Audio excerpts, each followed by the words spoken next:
दोस्तों अब भारत में 64 वेटलैंड मौजूद हो गए हैं और सूची में शामिल 10 नए स्थलों में तमिलनाडु के 6 स्थल, गोवा के, कर्नाटक के, मध्य प्रदेश और उड़ीसा का एक एक स्थल शामिल है। दोस्तों वेटलैंड जो होते हैं वो क्या होते हैं, वो कैसे होते हैं और उनकी क्या उपयोगिता होती है, इन पर हम लोग डिटेल बात करेंगे। पहले हम देख लेते हैं इन 10 स्थलों को। तो ये कोथन कुलम पक्षी अभयारण्य, मन्नार की खाड़ी, वेम्बनूर वेटलैंड्स और वेलोड पक्षी अभयारण्य, वेंदाथलम पक्षी अभयारण्य और उदयम अर्थनमपुरम पक्षी अभयारण्य, ये सारे तमिलनाडु में 6 अभयारण्य है दोस्तों, 6 स्थल हैं, रामसर स्थल है। उड़ीसा में सतकोसिया गॉर्ज और गोवा में नंदा झील, कर्नाटक में रंगनाथिट्टू पक्षी अभयारण्य और मध्य प्रदेश का सिरपुर वेटलैंड, ये सभी जो है अभी शामिल किए गए हैं। दोस्तों ये 10 स्थल होने के साथ साथ भारत में अब कुल 64 पक्षी रामसर स्थल हो चुके हैं। इन रामसर स्थलों के बारे में डिटेल में हम देखेंगे इस वीडियो में। दोस्तों हम देखेंगे कि रामसर ट्रीटी क्या है, व्हाट इज रामसर ट्रीटी, आर्द्र भूमि क्या है, व्हाट इज वेटलैंड, और भारत में आर्द्र भूमियों का वर्गीकरण कैसे किया जाता है, आर्द्र भूमि होने का महत्व क्या है, इन सभी पर डिटेल वार्तालाप करेंगे। दोस्तों हमारे विभिन्न प्रोग्राम जो है अभियान सिविल सर्विसेज के चल रहे हैं। हमारे ऐप पर अभियान सिविल सर्विसेज ऐप डाउनलोड करके हमारे प्रारंभिक परीक्षा का बैच, मुख्य परीक्षा का बैच, आपको टेस्ट सीरीज चल रही है, आरओ समीक्षा अधिकारी का बैच और बीईओ का बैच चल रहा है, उसको आप ज्वाइन कर सकते हैं। साथ ही हमारा एसए का बैच शुरू हुआ है दोस्तों, जो काफी डिमांडिंग है और उसमें हम लोग डिटेल वार्तालाप कर रहे हैं कि किस तरह से 2022 में सभी एसए पूछे जाएंगे। तो चलिए दोस्तों बात करते हैं हम लोग कि रामसर संधि क्या है। दोस्तों रामसर एक स्थल है जो ईरान का एक शहर है, जहां पर 2 फरवरी 1971 को आर्द्र भूमि के संरक्षण और उसके प्रबंधन के लिए एक अंतरराष्ट्रीय संधि हुई थी। उस पर सभी ने हस्ताक्षर किया था। हालांकि भारत ने हस्ताक्षर 1982 में किया था और इसी संधि या समझौते से रामसर समझौता के नाम से यह जाना जाता है। और इस संधि का उद्देश्य क्या है, संपूर्ण विश्व के सभी महत्वपूर्ण आर्द्र भूमि स्थलों की सुरक्षा करना। और यह समझौता 21 दिसंबर 1975 से प्रभावी हुआ था। दोस्तों अब हम आइए देखते हैं कि आर्द्र भूमि क्या होती है, व्हाट इज वेटलैंड।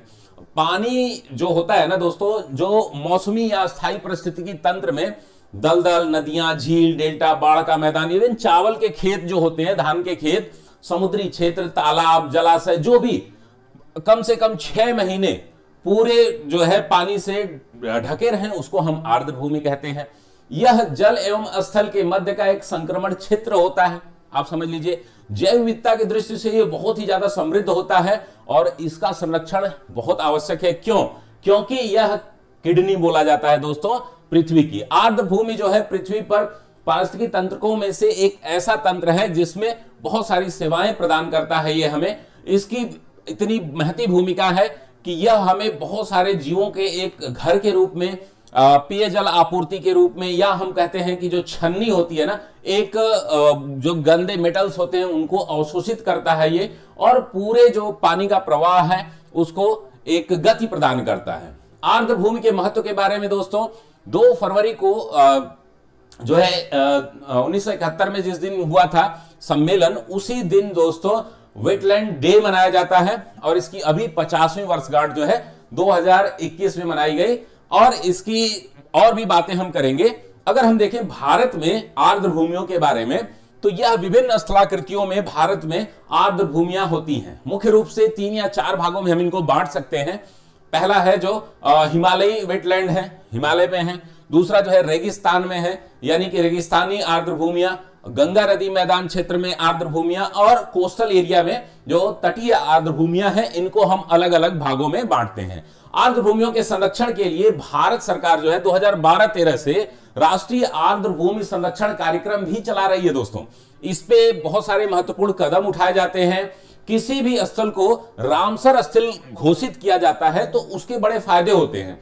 जब ये साइट घोषित कर दी जाती है तो इसके द्वारा रामसर साइट घोषित होने के साथ साथ उस क्षेत्र के रख रखाव, उसके कंजर्वेशन के लिए, उसके इंफ्रास्ट्रक्चर डेवलपमेंट के लिए अंतरराष्ट्रीय संघ जो है वह क्या करता है, उसको कुछ पेमेंट करता है, वित्त पोषण करता है। United nation for conservation of nature, IUCN जो है, UNCN जो है, इसको क्या करता है, संरक्षित करता है। भारत में दोस्तों कुल जो है अभी 5 नए रामसर स्थल जोड़े गए थे इसी वर्ष। कुल जो इनकी संख्या थी 49 थी, 5 जोड़ने के बाद जो है 54 हो गई थी। और ये आर्द्र भूमियां जो है, इसमें अगर 5 की बात करें जो अभी इसी वर्ष जोड़ी गई थी, इससे पहले इसमें 3 आर्द्र भूमि तमिलनाडु की है, 6 और हो गई, यानी कि टोटल 9 हो गई, और 1 आर्द्र भूमि यहां पर मिजोरम। तो आइए इनको देख लेते हैं। मध्य प्रदेश आदि से जोड़ी गई थी। तो इसमें करिकिली पक्षी अभ्यारण्य जो है, Pallikaranai Mars reserve, Pichavaram mangrove, पाला आर्द्रभूमि और साक्य सागर, ये 5 भूमियां जो है आर्द्र भूमियां जोड़ी गई थी, जिनसे कि हमारी कुल संख्या हो गई थी 49 से 54।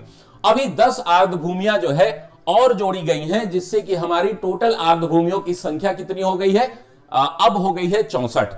अब इन 64 आर्द्र भूमियां जो है उनके बारे में आप जो है पढ़ लीजिएगा। और उत्तर प्रदेश में कुल जो है 10 आर्द्र भूमियां हो चुकी हैं, उनके बारे में भी अगर आप जो है कमेंट बॉक्स में हमें बताएंगे कि यह कार्यक्रम कैसा लग रहा है, और इस तरीके के कार्यक्रम जो है हम प्रतिदिन आपके लिए लाते रहेंगे। तो दोस्तों ये आप ध्यान में रखिएगा कि इस तरीके के कार्यक्रम में आपका सहयोग चाहिए। हमारे चैनल को लाइक करिए, शेयर करिए, सब्सक्राइब करिए और इस वीडियो को जरूर शेयर करिए। धन्यवाद दोस्तों।